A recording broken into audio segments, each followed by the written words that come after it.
Hi, I'm Jo Wilson from Beyond Training Solutions. A little while before Christmas, I read a really interesting article in the Guardian Healthcare Network about the effects of listening and not listening in the NHS. It was this article that reminded me of my own personal experience of the immensely negative effect of not listening. A couple of years ago, I lost my father after what can only be described as a hellish 6 months.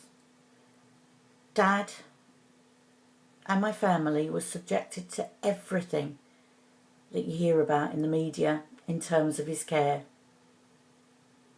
And you know, the one thing that would have truly made a difference would have been just to listen to Dad and to us. Am I saying this to criticise the people that work in the NHS?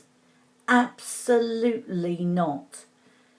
There were a few things I realised during this time. I realised that the healthcare professionals weren't providing that level of care and communication because they didn't care themselves. Perhaps they didn't have the time.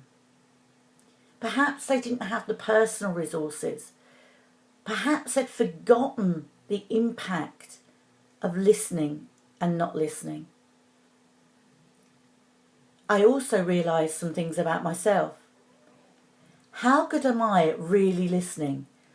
Or how often am I too busy analysing or arguing or thinking about the more important things that are going on in my head?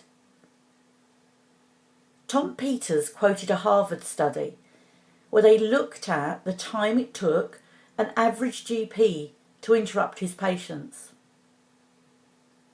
18 seconds.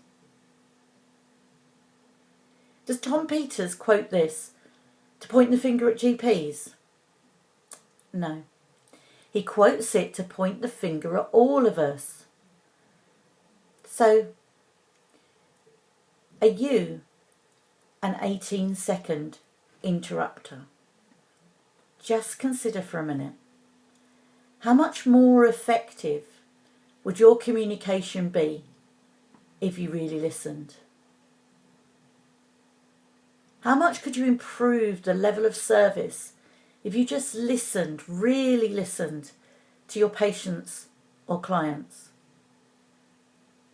How much better could your relationships be if you took the time to understand and really listen to each other? This was a lesson I learned the hard way.